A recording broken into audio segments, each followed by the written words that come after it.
17 नवंबर 1962 रात के अंधेरे में अरुणाचल की बर्फीली पहाड़ियां खून से लाल हो रही थीं। नूरानांग की घाटी में भारतीय सेना की पोजीशन एक के बाद एक ध्वस्त हो रही थी। चीनी सेना की भारी मशीन गन हर मिनट दर्जनों भारतीय जवानों की जान ले रही थी। 4 गढ़वाल राइफल्स के बचे हुए सैनिक एक चट्टान की आड़ में सांसें रोककर बैठे थे। उनके कमांडर ने पीछे हटने का आदेश दे दिया था, लेकिन उस अंधेरी रात में एक 21 साल का नौजवान खड़ा हुआ। उसका नाम था राइफलमैन जसवंत सिंह रावत। उसने कहा, साहब, अगर वो मशीनगन चुप नहीं हुई तो कोई भी जिंदा नहीं बचेगा, मुझे जाने दीजिए। ये एक आत्मघाती मिशन था। सबको पता था कि वापसी की कोई उम्मीद नहीं, लेकिन जो हुआ उसके बाद वो भारतीय सैन्य इतिहास का सबसे अविश्वसनीय अध्याय बन गया। इस कहानी को समझने के लिए हमें थोड़ा पीछे जाना होगा, उन समय में जब भारत और चीन के बीच हिमालय की बर्फीली चोटियों पर एक खूनी युद्ध छिड़ा था। 1962 का साल भारत के लिए एक गहरे आघात का साल था। चीन के साथ भारत के रिश्ते हिंदी चीनी भाई भाई के नारे से शुरू हुए थे, लेकिन ये भाईचारा एक धोखा साबित हुआ। 20 अक्टूबर 1962 को चीनी सेना ने बिना किसी चेतावनी के भारत पर आक्रमण कर दिया। ये हमला 2 मोर्चों पर हुआ, लद्दाख में और अरुणाचल प्रदेश में, जिसे उस समय नेफा यानी नॉर्थ ईस्ट फ्रंटियर एजेंसी कहा जाता था। भारतीय सेना इस हमले के लिए तैयार नहीं थी। हमारे जवानों के पास ना तो पर्याप्त गोला बारूद था, ना ही ठंड से बचने के लिए सही कपड़े। कई जगहों पर एक भारतीय सैनिक को 10-10 चीनी सैनिकों का सामना करना पड़ रहा था, इसलिए एक के बाद एक भारतीय पोजीशन गिरती चली गई। लेकिन इस अंधेरे समय में भी कुछ जगहें थीं जहां भारतीय जवानों ने अपनी वीरता से इतिहास लिख दिया। इनमें से एक जगह थी नूरानांग, जो आज जसवंतगढ़ के नाम से जानी जाती है। नूरानांग अरुणाचल प्रदेश के तवांग जिले में स्थित है, समुद्र तल से लगभग 10,000 फीट की ऊंचाई पर। यहाँ की जमीन बेहद दुर्गम है। एक तरफ खड़ी चट्टानें, दूसरी तरफ गहरी खाइयां। सर्दियों में तापमान -15 डिग्री से भी नीचे चला जाता है। इसी इलाके में 4 गढ़वाल राइफल्स की एक कंपनी तैनात थी। उनका काम था सेला दर्रे की रक्षा करना, जो तवांग को बाकी भारत से जोड़ने वाला एकमात्र रास्ता था। 4 गढ़वाल राइफल्स भारतीय सेना की सबसे पुरानी और सबसे सम्मानित रेजिमेंट्स में से एक हैं। 1887 में स्थापित ये रेजिमेंट उत्तराखंड के गढ़वाली योद्धाओं से बनी है। ये वो लोग हैं जो पहाड़ों में पैदा होते हैं, पहाड़ों में पलते हैं और पहाड़ों के लिए लड़ते हैं। इसी रेजिमेंट का एक जवान था राइफलमैन जसवंत सिंह रावत। जसवंत सिंह रावत का जन्म उत्तराखंड के पौड़ी गढ़वाल जिले के एक छोटे से गांव बाड़ी में हुआ था। पहाड़ी परिवार, साधारण पृष्ठभूमि, लेकिन उनके दिल में देश के लिए कुछ करने का जुनून था। 1960 में जब वो 4 गढ़वाल राइफल्स में भर्ती हुए, तब उनकी उम्र सिर्फ 19 साल थी। जवानी की पूरी जिंदगी उनके सामने थी, लेकिन किस्मत को कुछ और मंजूर था। 1962 में जब चीन ने हमला किया, तब जसवंत सिंह रावत की उम्र सिर्फ 21 साल थी।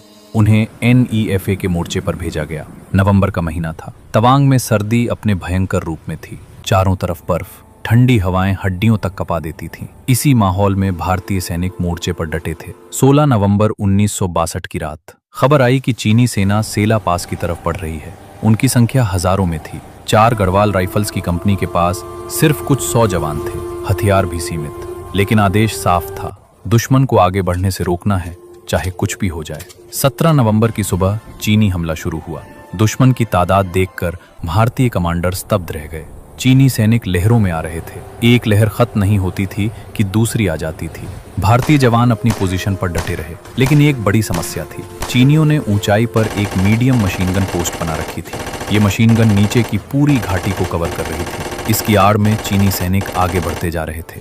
भारतीय पोजीशन एक के बाद एक ध्वस्त हो रही थी। शाम होते होते स्थिति और भी गंभीर हो गई। भारतीय सैनिकों का गोला बारूद खत्म होने लगा।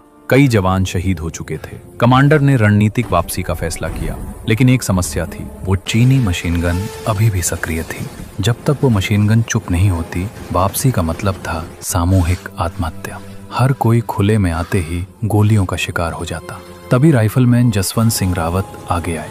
उन्होंने स्वेच्छा से उस मशीनगन पोस्ट पर हमला करने की इच्छा जताई। ये एक आत्मघाती मिशन था। सबको पता था उस ऊंचाई पर चढ़ना, दुश्मन की नजरों से बचते हुए और फिर एक फोर्टिफाइड पोजीशन पर हमला करना, ये लगभग असंभव था। लेकिन जसवंत सिंह ने कहा, अगर ये मशीनगन चुप नहीं हुई तो सब मारे जाएंगे, कम से कम मुझे एक मौका तो दीजिए। उनके साथ 2 और बहादुर सैनिकों ने भी आगे आने का फैसला किया। लांस नायक त्रिलोक सिंह नेगी और राइफलमैन गोपाल सिंह गोसाई। 3 जवान, एक असंभव मिशन, लेकिन उनकी आंखों में एक ही जुनून था, अपने साथियों को बचाना। रात का अंधेरा घना था, तापमान 0 से नीचे। तीनों सैनिक चट्टानों के बीच से रेंगते हुए आगे बढ़े। हर कदम पर खतरा था। एक आवाज भी होती तो दुश्मन सतर्क हो जाता। बर्फ पर फिसलने का डर, गहरी खाइयों में गिरने का खतरा। लेकिन वो तीनों रुके नहीं। करीब 1 घंटे की कठिन चढ़ाई के बाद वो उस मशीनगन पोस्ट के करीब पहुंच गए। चीनी सैनिक बेखबर थे।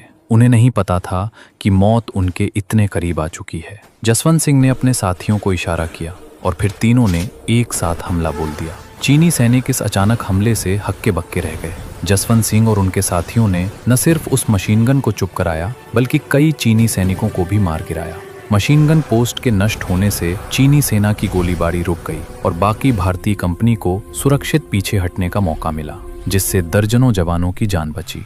इस लड़ाई में चीनी सेना को भारी नुकसान उठाना पड़ा। विभिन्न सैन्य रिपोर्ट्स और इतिहासकारों के अनुसार करीब 300 चीनी सैनिक मारे गए।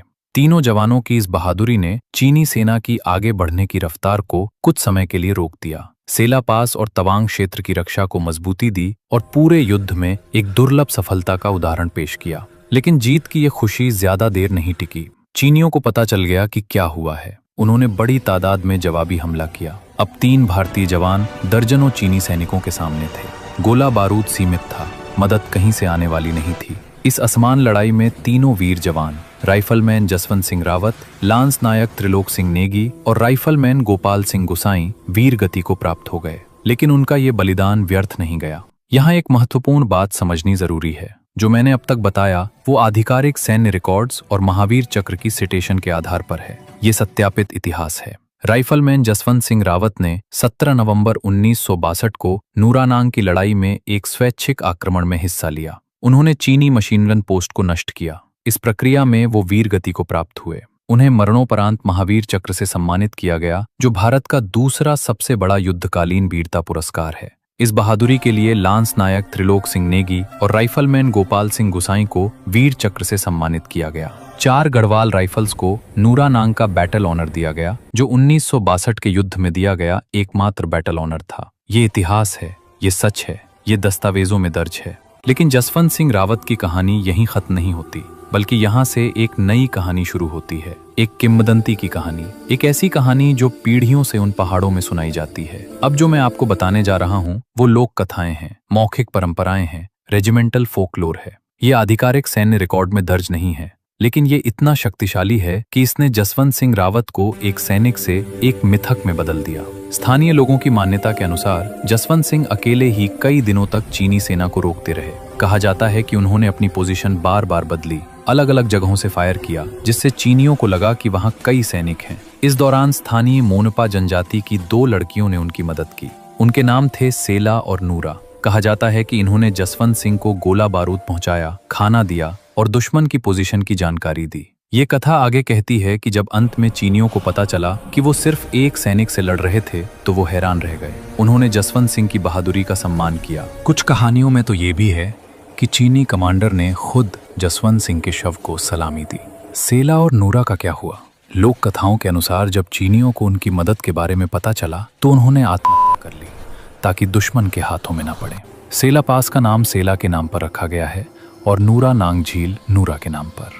युद्ध समाप्त होने के बाद भारतीय सेना ने जसवंत सिंह रावत की याद में उसी जगह एक स्मारक बनाया। इसे जसवंतगढ़ नाम दिया गया। ये स्मारक आज भी खड़ा है 10,000 फीट की ऊंचाई पर, बर्फीली हवाओं के बीच। लेकिन जसवंतगढ़ कोई साधारण स्मारक नहीं है। यहाँ जो होता है वो किसी और सैन्य स्मारक में नहीं होता। भारतीय सेना जसवंत सिंह रावत के साथ वैसा ही व्यवहार करती है जैसे वो अभी भी जीवित हों।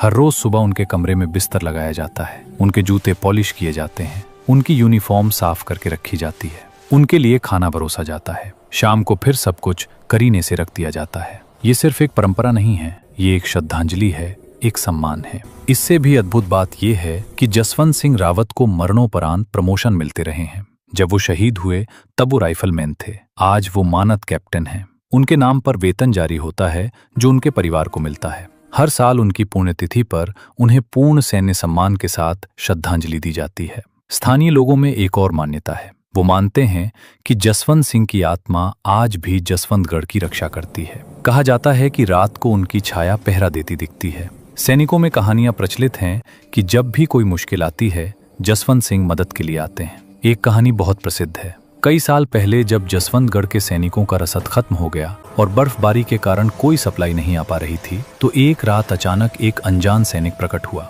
उसने बताया कि आसपास में एक गुफा है जहां खाने का सामान रखा है। सैनिकों ने जब वो गुफा खोजी तो सच में वहां पुराने जमाने का राशन मिला। जब वो उस अनजान सैनिक का शुक्रिया अदा करने गए तो वो कहीं नहीं मिला। अब आप कह सकते हैं कि ये सब अंधविश्वास है, कहानियां हैं, और आप गलत नहीं होंगे। लेकिन सोचिए, एक सैनिक जो 60 साल से ज्यादा पहले शहीद हुआ, उसकी याद आज भी इतनी जीवंत क्यों है? उसके नाम पर स्मारक क्यों है? उसे प्रमोशन क्यों मिलते हैं? इसलिए क्योंकि जसवंत सिंह रावत सिर्फ एक सैनिक नहीं थे, वो एक आदर्श थे, एक प्रतीक थे, उस बलिदान के जो हर सैनिक देने को तैयार होता है। 1962 का युद्ध भारत के लिए एक कड़वी याद है। हम हारे, हमारे हजारों जवान शहीद हुए, हमारी जमीन गई, लेकिन उस अंधेरे में भी कुछ रोशनियां थीं। जसवंत सिंह रावत उनमें से एक थे।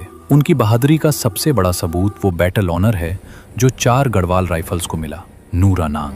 पूरे 1962 के युद्ध में ये एकमात्र बैटल ऑनर था। इसका मतलब है कि नूरानांग में जो हुआ वो असाधारण था, इतना असाधारण कि एक हार के युद्ध में भी उसे सम्मान मिला। जसवंत सिंह रावत का महावीर चक्र उनकी बहादुरी का आधिकारिक प्रमाण है, लेकिन उनकी असली विरासत उन पुरस्कारों से परे है। वो जसवंतगढ़ में है, उन सैनिकों की श्रद्धा में है जो आज भी उनका बिस्तर लगाते हैं, उन स्थानीय लोगों की मान्यताओं में है जो उन्हें अपना रक्षक मानते हैं। जसवंत सिंह रावत की कहानी हमें सिखाती है कि वीरता कोई बड़ी बड़ी बातों में नहीं होती, वो एक छोटे से फैसले में होती है। जब सब पीछे हट रहे हों और आप आगे बढ़ने का फैसला करें, जब जिंदगी बचाने का आसान रास्ता हो और आप मुश्किल रास्ता चुनें, जब अपने लिए नहीं दूसरों के लिए जान दे दें। यही था जसवंत सिंह रावत का फैसला, और इसी फैसले ने उन्हें अमर बना दिया। जय हिंद दोस्तों। अगर ये वीडियो आपको पसंद आया हो तो लाइक जरूर करें, अपने दोस्तों और परिवार के साथ शेयर करें ताकि ज्यादा से ज्यादा लोगों को जसवंत सिंह रावत की वीर गाथा के बारे में पता चले। कमेंट में बताएं कि आपको ये कहानी कैसी लगी, और अगर आप ऐसे ही देशभक्ति से भरे वीडियोस देखना चाहते हैं तो चैनल को सब्सक्राइब करना ना भूलें।